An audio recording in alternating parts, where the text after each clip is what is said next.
What's up, everybody, and welcome to my Money in the Bank 2017 review. And a lot of things happened on the show tonight. A lot of big things. Some I liked, some I did not like. I think Money in the Bank was a good show.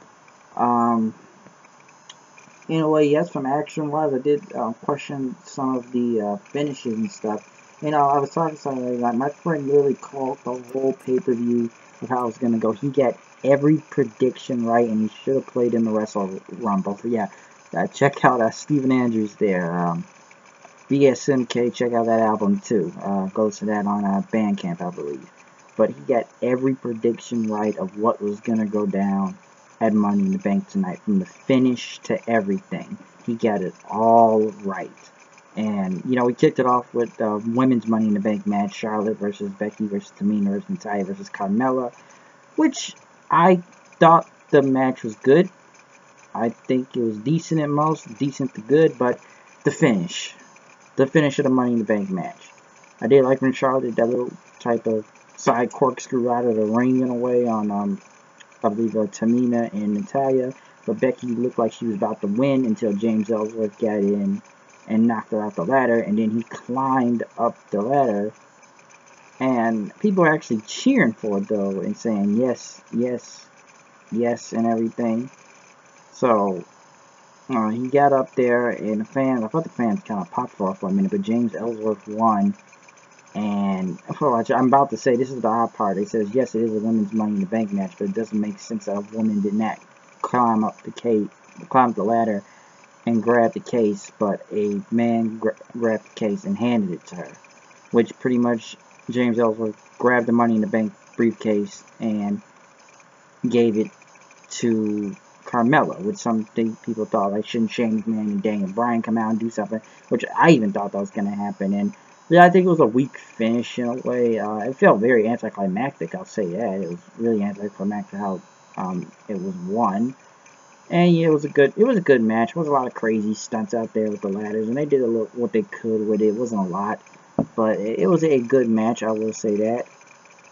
But, it's them saying it's historic and everything. It doesn't really make it historic if it's, you got this kind of very odd finish in a way, which is weird. Now, people said Carmella's gonna win, and I heard they're hiring her in the back, and like I said, my friend called it word for word of what's gonna happen. Ellsworth gets in, he found a way to screw over somebody, most likely Becky, hands Carmella the briefcase, and Carmella wins the match. But I don't know, some people think this will put heat on Ellsworth, or mostly the company in a way, but it was kind of an odd finish. Didn't make a lot of sense. It was almost lazy. So I wasn't really a big fan of it. But we'll see how this goes. It was a weak finish, though. The Usos went against the New Day for the Tag Team Championships. They came out, put Tag Team Championships. Yeah, it was a really good match. Now, this was one of the better matches tonight, because both these teams have good chemistry with each other. I enjoyed the Tag Team match. New Day had a lot of false attempts going about the women's titles. They almost got it out there, but they did not. But I really did enjoy the match, though. I thought it was really good, but we kind of ended out in another, pretty much a fuck finish, pretty much, which I kind of saw coming, because the Usos weren't going to go over clean. After the New Day hit the midnight hour on Jay, Jimmy pretty much pulled them out, and they took the titles and left, pretty much in a count out in a way. So that's two back-to-back matches with a very odd finish, but I understand the whole Uso thing, because it wants to keep the feud going and put some more heat on the Uso, so that's the logical way to do it. So I understand how that goes, but I really did enjoy that tag team match, so it was really good. Now here's something that was not so good. Naomi versus Lana for the Women's Championship, which the people did not really care. Like, crowd was either dead, chanted Rusev, we want Rusev. I swear I heard a CM Punk chant out there. But I don't, at least Lana didn't wrestle in a dress, and she tried, but crowd didn't ever care. It was flat. I don't think she's ready yet. I know she's been training and everything, but I don't think she's ready yet to even go against, it's already getting we've all said it before. She has not wrestled one match, but she's getting a title shot. She has not won a match, and is getting a title shot. That's the crazy thing about it. She's getting a title shot. So it makes no sense. But after that, how the match was going, Carmella came out, which even we thought was going to be a cash-in, but no cash-in. And Carmella was like, nah, not right now.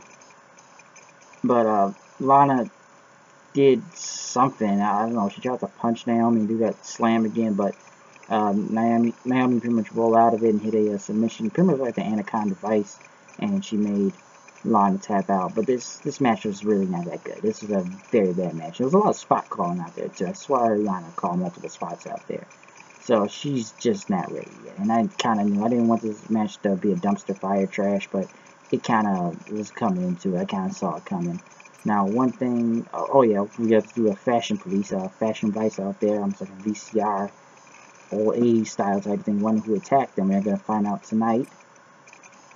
The next was a very interesting debut, really, and a return, if you want to put that also. This 80s music where all these hearts started playing, and I didn't know who it was, but they had headsets on. And who was it? It was Mike Bennett and Maria Kanellis, but we're not going by Mike Bennett. We are going by Mike Kanellis now. As Maria says, she's the first lady of in WWE to be back. I've been gone for 7 years searching for the perfect partner and everything, and that they're going to, take over SmackDown, educate them with the power of love, and they pretty much did some type of dance and out of there with it. But now, this is a couple team, all right. And listen, I didn't really watch them a lot in Ring of Honor. I know about the Kingdom and everything. I kind of mostly saw the end of them. Well, I saw them as the Kingdom, but I saw them when they left Ring of Honor and dropped the titles to War Machine. And I did watch their entire TNA run, Miracle, Mike Bennett, and Maria. Which Maria, and I'll say this, Maria's a great talker, and she was killing it over there in TNA. So I'm really not going to hate on that. And Mike Bennett had some really good matches down there in TNA with Moose and EC3 and even Matt Hardy, I believe, down there too. And some other people in TNA, till both of them left, which just really was, I don't know. Well, I guess I should have known they were leaving, but I didn't. I thought they did resign with TNA, but I'm really surprised they're going by Mike Kanellis instead of Mike Bennett. That was a strange part to me. Some people think that this could work since Maria is the bigger star, and they could work off of that. I don't know. Something both of them are going to be set up to be beaten by John Cena and Nikki Bella. Which, please, we don't need to see another thing like that with the Miz and Maurice. Please, John Cena will bury him. All right. And Mike Bennett, I don't know. And people kind of knew they were going to be coming to SmackDown because it was said months ago. Some people were surprised they didn't go back to Ring of Honor, and some would do something Kingdom. They did everything in Ring of Honor, I believe. And some people didn't believe that, they didn't go back to Billy Corgan, since he's made the NWA, but that's not really into fruition yet. He just, acquired the NWA. I don't know, that deal has been going all over the place. But I was surprised to see Mike Bennett and Maria show up. Like I said, I'm skeptical on the whole Maria Kanellis thing of, him accepting her last name. But some like the idea in a way. And, I believe they will go somewhere. Listen, this is SmackDown. This is Monday Night Raw. They'll be buried to the max.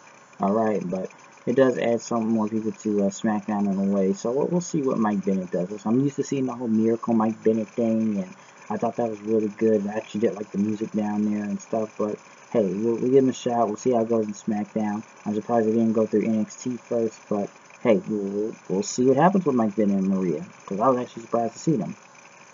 St. Louis Legends, which I don't know how Ric Flair is, but maybe I need to do my research in a way, because Ric Flair's probably done a lot in St. Louis. I guess he's a St. Louis Legend, from Charlotte, North Carolina. But they show Greg Gaia, Larry the Axe Hennig, Baron Von Raschke, Sergeant Slaughter, Cowboy Bob Orton, Jr., I believe, and the Nature Boy himself, woo, Ric Flair, as they began the WWE title match, Jinder Mahal versus Randy Orton, which Randy was super over in his hometown, and they had a lot, which you kind of knew Randy Orton was a loser. Come on, it's Father's Day. Let me just say that first. Happy Father's Day. Anybody that's a father out there. And say it to my pops today also. You got Randy Orton's dad right there, all these St. Louis legends, and he's in his hometown. And most of a lot of this match is Jinder Mahal working the bad leg throughout most of the time. Even Mahal trying to do a figure four, Ric Flair looking on. But it was mostly trying to work his leg. And, you know, I wasn't the biggest fan of this match. It was somewhat solid, I will say that. But after he hit the RKO on Jinder, which just kind of looked bad because Jinder landed on his knees when he hit the RKO. But as they kicked out the Singh brothers, they pretty much start arguing with the Legends and grabbed Callaway Bob Orton. Of course, he didn't have his cast on. As far as Ric Flair didn't start chopping him. And pretty much Randy Orton came out to help his father and start beating the living crap out of the Singh brothers, RKOing them, throwing one of them like on his head again, like he did at Backlash at the announce table. Which I'll say this right here. This was literally the same finish where I saw a Backlash. Like he'll RKO Jinder just like last time. He beats up the Singh brothers, Bollywood boys, whatever you want to call them. He pretty much almost did the same thing, you know, dropping them on their head on the announce table, even RKO on one through the announce table. Orton gets back in the ring, Jinder hits the Cobra clutch slam, and it's literally the same finish like Backlash. I literally said it was the same finish like Backlash. That's really much what it was. And here's another odd thing about Orton beating up the Singh brothers. This had to go way over the 10 count because he was out there for a long time. So I thought it was odd that the referee didn't even count as Orton was literally over 10 seconds out there beating up them. So yeah. Hey, listen, I can't understand why Jinder won, especially with July coming up and Mr. Free Agent John Cena America is going to come back, and I'm sure he's going to get a title shot. So be ready for that. So I understand where that was going. But I don't know. The match was. It was okay, I guess. It was just mostly Orton working over Orton's leg throughout most of the time, and the crowd did pop for, you know, Orton beating up the Singh brothers, but with that weird count out, and like I said, it's literally the same finish like Backlash. It literally is. Like, seriously, it's the same finish. It's just like before. Like I just called it, it's the same thing before. So yeah, and here's another thing. Why was the WWE title match the main event? That's another question also, so I question that too. Come on, I don't care who it is, but at least put the champion in the main event. Breezango was trying to find out who attacked them, which was Ascension. Some people think it should have been American Alpha, because, come on, God knows where those guys are right now. They went against the Ascension. This was pretty much the bathroom break of the match. I did not really care what was going on. Breezango won, so it's whatever. But it was time for the Money in the Bank ladder match as everybody came out, and Nakamura was pretty much coming up second to last. As Nakamura came out, Baron Corbin attacked him from behind and beat him up with a ladder and a camera. So he left Nakamura crying, lying, and everything on the ground as it pretty much was a fatal 5-way match, which was probably one of the best matches of the night, which I enjoyed.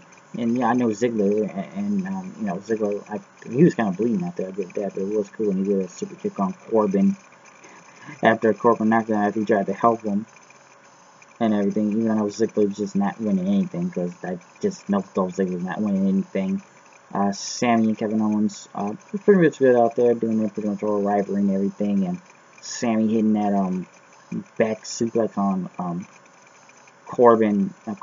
Owens on the apron, even AJ hitting, was it AJ that did that? But I think it was AJ, but he pretty much hit not a power bomb on Kevin Owens on the ladder outside, but pretty much threw him over like a back body drop or something like that, and knocked him down. AJ hitting the forearm on Zayn on top of the ladder. Sami Zayn pretty much hitting the blue thunderbolt. Ziggler after dodging still on the ladder.